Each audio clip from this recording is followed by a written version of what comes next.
கர்த்தருடைய பரிசுத்த நாமத்து மகிமை உண்டாவதாக. ஏலோகின் விடுதலை வார்த்தை என்ற நிகழ்ச்சியின் மூலமாக உங்கள் யாவரையும் நான் சந்திப்பதில் ஒரு பெரிய மகிழ்ச்சி அடைகிறேன். இந்த காலை நேரத்தில் உன்னதமான ஆண்டவர் உயர்த்த போகிறோம். சிறைப்பட்ட போன சீயோனுக்கு கர்த்தர் பெரிய விடுதலை கொடுக்கிற நாட்களில் வந்திருக்கிறோம். எல்லாரும் சேர்ந்து பாடப்போகிறோம். ஆட்டுக்குட்டியின் இரத்தத்தினால் சாட்சியின் வசனத்தில் அவனை ஜெயித்தாள் என்று சொன்ன அந்த வசனத்தின்படி ஆட்டுக்குட்டியின் இரத்தத்தினால் ஒரு விடுதலை உண்டு என்று சொன்ன ஒரு நிச்சயமுள்ள ஒரு பாடலை எல்லாரும் சேர்ந்து கைகளை தட்டி பாடி கர்த்தரை மகிமைப்படுத்துவோமா? நல்ல உற்சாகம் கைகளை தட்டி உன்னத ஆண்டவர் உயர்த்தி பாடுவோம். நன்றி அப்பா. எல்லாம் சேர்ந்து உள்ளத்தின் ஆழத்தில் இருந்து ஆட்டுக்குட்டி இரத்தத்தை கையில் எடுப்போம், அந்தகார வல்லமையை துரத்திடுவோம், சாட்சியின் வசனத்தால் ஜெயித்திடுவோம், எல்லையில்லா ஜெய கொடி ஏற்றிடுவோம். சொல்லுங்க. ஆட்டுக்குட்டி இரத்தத்தை கையில் எடுப்போம், அந்தகார வல்லமையை துரத்திடுவோம், சாட்சியின் வசனத்தால் ஜெயித்திடுவோம், எல்லையில்லா ஜெய கொடி ஏற்றிடுவோம். சிறைப்பட்டு போன சீயோனே, சிறைப்பட்டு போன சபையோரே, உன் சிறையிருப்பை தீர்ப்பும் நாள் இதுவே. ரத்தமே ரத்தமே இயேசு கிறிஸ்துவின் ரத்தமே, ரத்தமே ரத்தமே இயேசு கிறிஸ்துவின் ரத்தமே, விலையேற பெற்ற ரத்தமே, விலையேற பெற்ற ரத்தமே.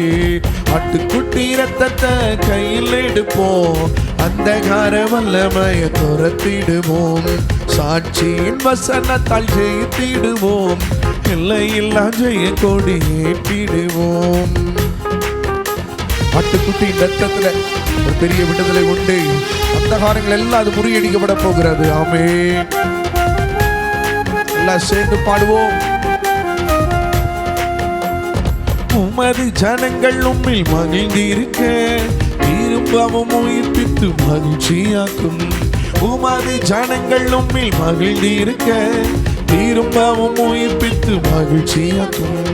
ரட்சண்ய சந்தோஷத்தால் நிரப்பி, ரட்சண்ய சந்தோஷத்தால் நிரப்பி, ஆவியின் நிறைவை திரும்ப தாரும். சொல்லுங்க. ஆவியின் நிறைவை திரும்ப தாரும்.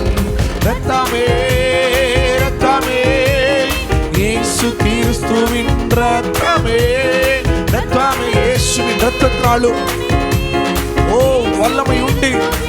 இயேசுவின் நாமத்தில் விடுதலை உண்டு.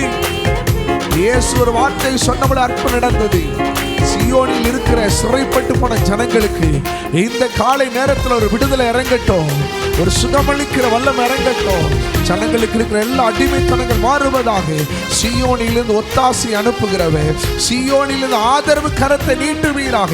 இந்த காலை நேர ஆராதனையில் ஜனங்கள் பாடுகும் பொழுது, துதிக்கிற பொழுது ஒரு விடுதலை இறங்கட்டும், ஒரு விடுதலை இறங்குவதாக. இயேசுவின் நாமத்தில் அடிமைத்தன வல்லமைகள் மாறணும், பின்மாற்றத்தின் ஆவி மாறணும், கீழ்ப்படியாமையின் ஆவி மாறுவதாக. சீயோனை சேர்ந்த ஜனங்கள் அழுகையோடு வேதனையோடு புலம்பலோடு வந்திருக்கிறார்கள். இன்றைக்கு அந்த ஜனங்களுக்கு ஒரு பெரிய அற்புதத்தை தேவன் கொண்டு வருவீராக. நன்றி அப்பா. அந்த வல்லமை இறங்கினதற்காக, உடைய பிரசன்னத்தினால் ஒவ்வொருவரை நிரப்பின உன்னத கிருபைகளுக்காக நாங்கள் உமக்கு நன்றி சொல்லுகிறேன் ஐயா. பரிசுத்த ஆவியானவரே தொடர்ந்து நடத்துங்கப்பா. இயேசுவின் நாமத்தில் பிதாவே, ஆமென். அல்லேலூயா. சொல் பிரியமான இந்த காலை நேரத்தில் அந்த ஆண்டவர் ஒரு பெரிய சிறையிருப்பிலிருந்து கர்த்தர் விடுவிக்க போகிறோம். இந்த 9வது மாதத்தில் நம்ம ஆண்டுடைய வார்த்தை நம்ம இப்படியா தியானித்தோம். ஒரு பரிசுத்த ஸ்தலத்திலிருந்து ஒத்தாசி அனுப்பி சீயோனிலிருந்து உங்களை ஆதரிப்பார். இந்த சீயோனை குறித்து தாவீதின் நகரம், தேவனுடைய நகரம், எபூசியரிடத்திலிருந்து சுதந்திரிக்கப்பட்டதான பட்டணம், தேவன் விரும்பி வாசம் பண்ணுகிற இடம் சீயோன் என்று சொல்லி நம்ம பார்த்தோம். 2 சீயோன், ஒன்று பரலோகத்தில் இருக்கிற தேவன் வாசம் பண்ணுகிற இடத்திற்கும் அங்கே சீயோன் தான் சொல்லப்படுகிறது. அங்கே ஒரு எருசலேம் உண்டு, அதற்கு ஒரு பரம எருசலேம் என்று சொல்கிறாங்க. அதே போலவே கர்த்தர் பூமியில் ஆலயத்தில் அவர் வாசம் பண்ணுகிறார், தேவ ஆலயத்திலே அவர் வாசம் பண்ணுகிறார். தேவன் வாசம் பண்ணுகிற நகரம் எருசலேமுடைய அந்த நகரத்திலையும் ஆலயத்திலே கர்த்தர் வாசம் பண்ணினார், வாசம் பண்ணுகிறார். அப்போ அந்த இடத்துக்கு ஒரு பெயர் கொடுக்கப்பட்டிருக்கிறது சீயோன் நகரம், சீயோன் கோட்டை என்று சொல்லி வேதத்தில் தியானித்தோம்.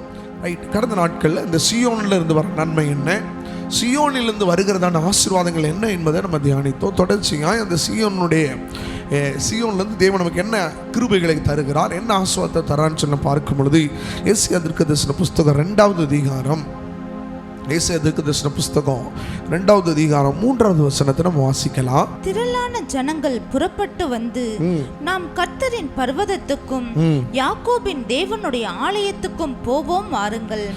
அவர் தமது வழிகளை நமக்கு போதிப்பார், நாம் அவர் பாதைகளில் நடப்போம் என்பார்கள். ஏனெனில் சீயோனிலிருந்து வேதமும் எருசலேமிலிருந்து கர்த்தரின் வசனமும் வெளிப்படும். சீயோனிலிருந்து வேதமும் எருசலேமிலிருந்து கர்த்தருடைய வசனமும் வெளிப்படும். தீர்க்கதரிசி இப்படியே சொல்லுகிறார், நம்ம கர்த்தருடைய ஆலயத்துக்கு போவோம், யாக்கோபினுடைய தேவனுடைய ஆலயத்துக்கு நம்ம போவோம். அது கர்த்தருடைய பர்வதம். நாம் அங்கே போகும் பொழுது அந்த ஆலயத்தில் எது வெளிப்படுகிறதா, ஆண்டவர் வழியை நமக்கு போதிப்பார். ஒரு மனுஷனுக்கு ஓய்வு நாளில் அவர்கள் ஆலயத்துக்கு போகும் பொழுது என்ன எதிர்பார்த்து போறாங்கன்னா, ஆண்டவர் எனக்குள்ள பேசணும், அவர் என்ன வழி நடத்தணும். பாதை தெரியாத ஆட்டை போல தான் நம்ம எங்கே போகிறோம், ஆலயத்துக்கு போகிறோம். சீயோனுக்கு நேராக, தேவன் வாசம் பண்ணுகிற ஆலயத்துக்கு நேராக, தேவன் மறு உத்தரவு கொடுக்கிற தங்கி இருக்கிற இந்த சீயோனை நோக்கி யாக்கோபினுடைய ஆலயங்களுக்கு நேராக நாம் கடந்து போகிறோம். இந்த ஆலயத்தில் எதிர்பார்ப்பு என்னன்னா, ஆண்டவர் நமக்கு வழியை போதிப்பார். ஆலயத்துக்கு போகும் பொழுது ஆலயத்தை நமக்கு என்ன வெளிப்படும்னா, தேவன் வழியை நமக்கு போதிக்கிறார். 2வது, தேவன் என்ன வழியை போதிக்கிறாரோ, எந்த வழியை காண்பிக்கிறாரோ அந்த வழியில் நடக்கணும். தேவன் எந்த பாதையை நமக்கு காண்பிக்கிறாரோ அந்த வாரத்தில் தேவன் போதித்த வசனங்களில் அந்த பாதையின்படி நம்ம என்ன செய்யணும், நடக்கணும். ஏன்னா அந்த பாதையில் ஒரு மனுஷன் நடக்கணும் அப்படின்னா வேதம் ரொம்ப தெளிவாக சொல்கிறது, சீயோனிலிருந்து வேதம் வெளிப்படும், எருசலேமில் இருந்து கர்த்தருடைய வசனம் வெளிப்படும். அப்போ நான் ஆலயம் சொன்னேன், எருசலேமில் இருக்கிற ஆலயம் மாத்திரமல்ல, நீங்கள் உங்கள் பகுதிகளில் தேவன் கொடுத்த ஆலயத்திலையும் கர்த்தர் வெளிப்படுகிறார். ஆலயத்தில் ஆண்டவர் எப்படியா வெளிப்படுகிறார் என்று சொன்னால், வசனம் சொல்லுகிறது, வசனத்தின் மூலமாக, வேதத்தின் மூலமாக கர்த்தர் உங்களோடு இடைப்படுகிறார். வேத வசனத்தின் மூலமாக தான் ஆண்டவர் உங்க கூட பேசுகிறார். பிரியமானவர்களே, அப்போ சீயோனுக்கு நேராக, தேவனுடைய ஆலயத்துக்கு நேராக நீங்கள் கடந்து வரும் பொழுது வசனம் உங்களுக்குள்ள என்ன செய்யும், பேசும். தேவன் தன்னை வெளிப்படுத்துவது எது, நான் வேதத்தின் மூலமாக வெளிப்படுத்துகிறான். இன்னைக்கு தேவ சமூகத்தில் வந்திருக்க தேவனுடைய பிள்ளைகளை, இன்னைக்கு அநேக நேரங்கள் ஆலயங்களுக்கு போகிறோம், நமக்கு வழி கிடைக்கிறதா, பாதை கிடைக்குதா அப்படின்னா ஒரு கேள்விக்குறியாக தான் இருக்குது. ஆலயத்துக்கு போகும் பொழுது ஒரு நிறைவாக நம்ம போகிறோம், வரும்பொழுது ஒரு பெரிய குறைவோடு வருகிறோம். ஆனால் ஆலயத்துக்கு போகும்பொழுது குறைவோடு போயிட்டு நிறைவாக வரணும். அதுதான் நல்ல ஒரு ஆராதனை. பெரிய மாணவர்கள் இன்னைக்கு அநேக இடங்களில் சத்தியத்துக்கு செவியை விலக்கி கட்டுக்கதைகளுக்கு செவிசாய்க்கு காலம் வரும். அப்போ இந்த வசனத்தின்படி தான் இன்றைக்கி என்ன நடக்குது, அநேக இடங்கள் நல்ல சத்தியம் இல்லை, வசனம் வெளிப்படுகிறது இல்லை, வார்த்தை வெளிப்படுவதில்லை, தீர்க்க தரிசனங்கள் வெளிப்படுவதில்லை. அநேக நேரங்களில் ஜனங்கள் சீயோனை நோக்கி நான் போகிறேன், நான் தேவ சமூகத்துக்குள்ளே போகிறேன், ஆண்டோடைய வார்த்தையை கேட்க போகிறேன், வசனத்தை கேட்க போகிறேன், அல்ல நல்லது தான். ஆனால் வரும்பொழுது அவர்கள் எப்படிப்பட்ட சூழ்நிலைகளை வருகிறார்கள், சீயோனுக்கு போன ஜனங்கள் வெறுமையாக இஸ்ராயல் மக்கள் திரும்பி வந்தது போல தான் ஆலயத்துக்கு போய் ஒரு மகிமையை பெற்றுக்கொள்ளாதபடி ஜனங்கள் திரும்பி வருகிறார்கள். வசனம் சொல்லுகிறது, சீயோனில் ஆண்டோடைய வார்த்தை வெளிப்படும், சியோனில் தேவனுடைய வல்லமை வெளிப்படும். பிரியமானவர்களே, வேதம் சொல்லுகிறது, நீங்கள் சியோனை சேர்ந்தவர்களாக இருப்பீங்க அப்படின்னா வசனம் சொல்லுகிற ஏசாயா தீர்க்கதரிசன புஸ்தகம் 4வது அதிகாரத்தை வாசிங்க பார்க்கலாம். 3-4 வசனங்களை வாசிக்கலாம். அப்பொழுது ஆண்டவர் சீயோன் குமாரத்திகளின் அழுக்கை கழுவி நியாயத்தின் ஆவியினாலும் சுட்டெரிப்பின் ஆவியினாலும் எருசலேமின் இரத்த பழிகளை அதன் நடுவிலிருந்து நீக்கி விடும்போது, நல்ல கவனிங்க, ஆண்டவர் என்ன செய்கிறாரா, சீயோன் குமாரத்திகளின் அழுக்கை கழுவி நியாயத்தின் ஆவியினாலும் சுட்டெரிப்பின் ஆவியினால் அவர்கள் என்ன செய்கிறார், அவர்கள் மேல் இருக்கிற இரத்த பழிகளை நீக்கி விடும் பொழுது, அப்போது ஒரு மனுஷன் தேவ சமூகத்தில் வரும்பொழுது அவர்களுக்குள்ள பாவம் இருக்கும், சாபம் இருக்கும், பலவீனம் இருக்கும், குறைவோடு ஆண்டோடைய சமூகத்துக்குள்ள வர்றாங்க. சீயோனுக்கு நேராக, தேவனுடைய ஆலயத்துக்கு நேராக கடந்து வருகிறார்கள். அங்கே அவருடைய அழுக்கு நீக்கப்படணும், அவருடைய பாவங்கள் கழுவப்படணும், அவர்கள் பாவ உணர்வு அடையணும், குற்ற உணர்வு இன்னைக்கு சபைகளுக்குள்ள வந்து போகும் பொழுது அடையணும், நியாய தீர்ப்பை குறித்து அவர்கள் அறிந்து கொள்ளணும், பரலோக ராஜ்யத்தை குறித்த ஒரு பயம் வரணும், நீதி உண்மையும் சத்தியத்தை ஜனங்கள் அறிந்து கொள்ளணும். எங்க வரும் பொழுது, சீயோனுக்கு நேராக தேவனுடைய ஆலயத்துக்குள்ள வரும் பொழுது இப்படிப்பட்ட ஆண்டவர் கிரியை செய்யணுங்க. ஆனா இன்னைக்கு இது அப்படி நடக்குதா? வேதம் ரொம்ப தெளிவா சொல்லுகிறது, அவர் எப்படிப்பட்டவரா, சீயோன் குமாரத்தினுடைய அழுக்கை கழுவி இந்த சீயோன் குமாரத்தி அப்படின்னு சொல்லப்படுதுன்னு யாரை குறிக்குதுன்னா, சீயோன் என்ற ஆலயத்துக்கு நேராக கடந்து வருகிறவங்க, தேவ சமூகத்துக்குள்ள கடந்து வருகிற ஜனங்களுக்கு ஒரு பேர் கொடுக்கப்பட்டிருக்குங்க, சீயோன் குமாரன், சீயோன் குமாரத்தி என்று.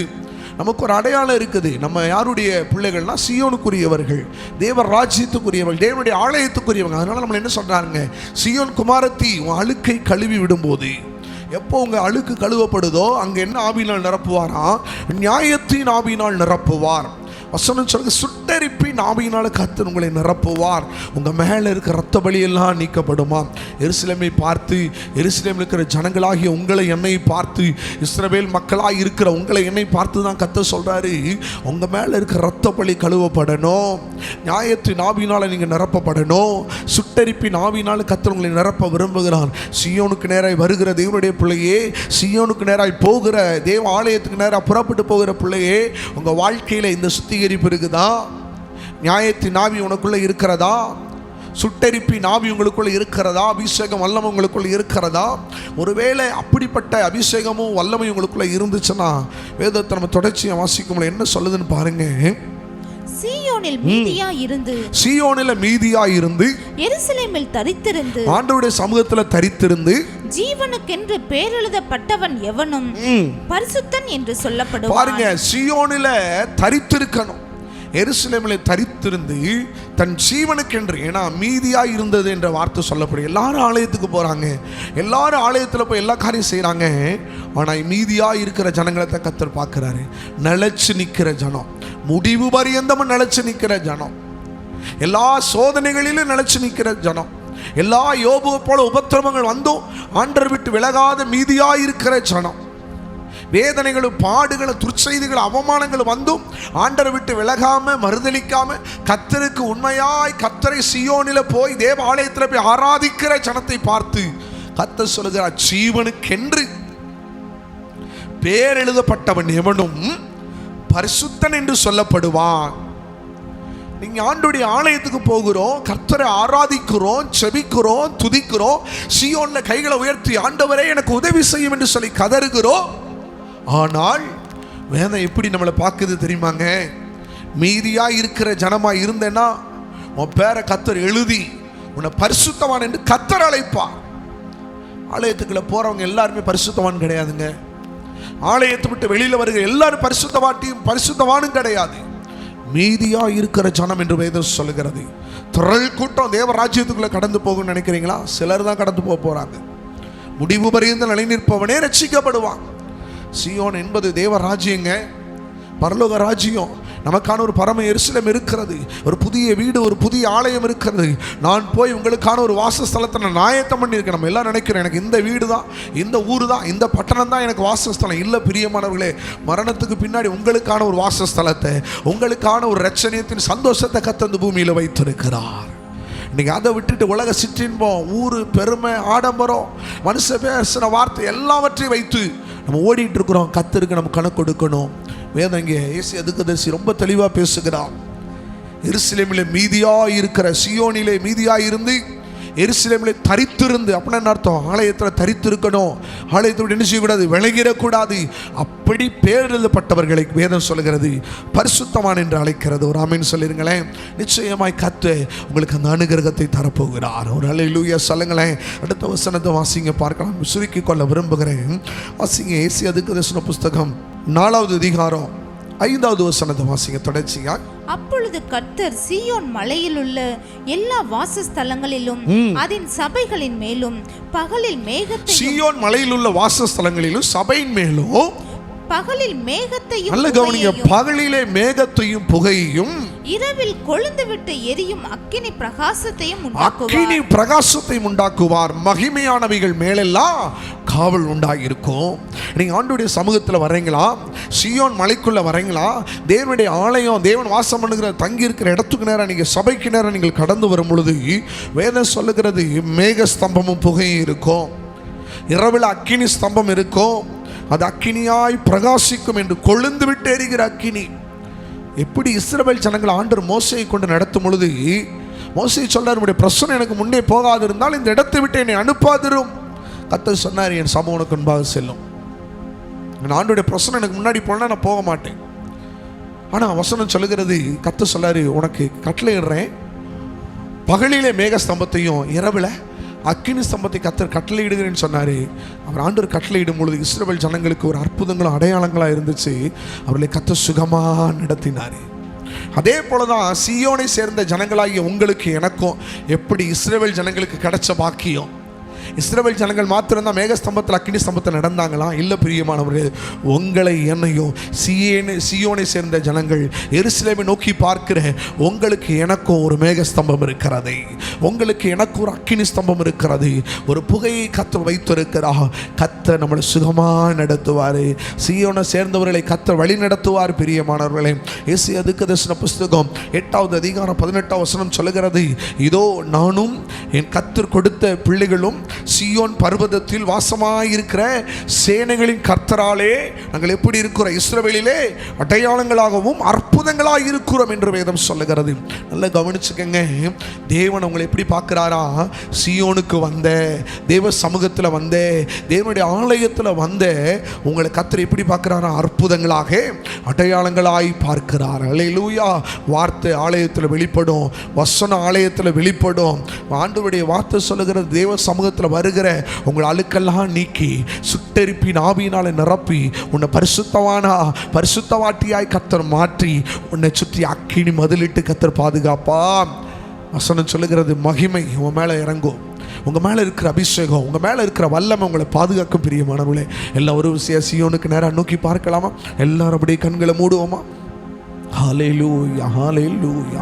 எங்களே சீக்கிரம் நல்ல பிதாவே, நீ தந்த நல்ல கிருபை நாளிலப்பா நாங்கள் சீயோனை சேர்ந்த ஜனங்களையா, சீயோனில் நம்முடைய வார்த்தை, சீயோனில் நம்முடைய வசனம் வெளிப்படும். வழி கர்த்தர் எனக்கு போதிப்பார், அவர் பாதைகளில் நடப்போம் என்றதான இந்த வார்த்தையின்படியே அப்பா நாங்கள் ஒவ்வொரு வாரமும் நாங்கள் சீயோனுக்கு கடந்து போகிறோம், தேவனுடைய ஆலயத்துக்கு கடந்து போகிறோம். உடைய வழியை எங்களுக்கு போதிங்கப்பா, உடைய வார்த்தையை என் ஜனங்களுக்கு நீ போதிப்பீராக. ஆண்டவரே, ஜனங்கள் சத்தியத்தை அறியணும், சத்தியத்தின்படி அவர்கள் நடக்கும்படியாக நாங்கள் ஒப்பு கொடுக்கிறோம்ப்பா. வேதத்தில் சொல்லப்பட்டபடியே என் ஜனங்கள் போகும் பொழுது, சீயோனுக்கு நேராக போகும் பொழுது உடைய பாவங்கள் எல்லாம் கழுவப்பட்டு நியாயத்தின் ஆவியினால் நிரப்புங்க, சுட்டெரிப்பின் ஆவியினால நிரப்புங்க, மகிமை ஆவியினால் அவர்கள் ஒவ்வொருவரை நிரப்புவீராக. ஹல்லேலூயா, ஹல்லேலூயா. ஜனங்கள் சீயோனுக்கு நேராக வரும் பொழுது அப்பா மேக ஸ்தம்பத்தை கட்டளையிடுங்கப்பா. இஸ்ரவேல் ஜனங்கள் நடத்தினது போல இரவிலே கொழுந்து விட்டு எரிகிற ஒரு அக்கினி ஸ்தம்பத்தை நீங்க கட்டளையிடுவீராக. நீங்க கட்டளையிடுங்கப்பா. எங்க பிள்ளைகள் அற்புதங்களா மாறணும், எங்கள் ஜனங்கள் அடையாளங்களை பெற்றுக்கொள்ளட்டும். நான் சீயோனுக்கு நேராக கடந்து போனேன், தேவ சமூகத்துக்கு நேராக நான் கடந்து போனேன், என் வாழ்க்கையில் அற்புதம் வந்தது. சீயோனுக்குள்ள போன என் வாழ்க்கையில பரிசுத்தம் வந்தது. சீயோனை தேடி வந்த என் வாழ்க்கையில விடுதலை கர்த்தர் கொடுத்தார் என்று கர்த்தரையே மகிமைப்படுத்த என் ஜனங்களுக்கு உதவி செய்வீராக. சீயோனிலிருந்து வருகிற ஆதரவு, சீயோனிலிருந்து வருகிற ஆசீர்வாதம், சீயோனிலிருந்து வருகிற ரட்சிப்பை என் ஜனங்கள் பெற்றுக்கொண்டு கடந்து போக அப்பா நீங்க உதவி செய்வீராக, உதவி செய்வீராக. மனதார வாழ்த்தி நான் ஆசீர்வதிக்கிறேன் இயேசுவின் நாமத்தில் பிதாவே, ஆமென், ஆமென். God bless you. கர்த்தர் உங்களை ஆசீர்வதிப்பாராக.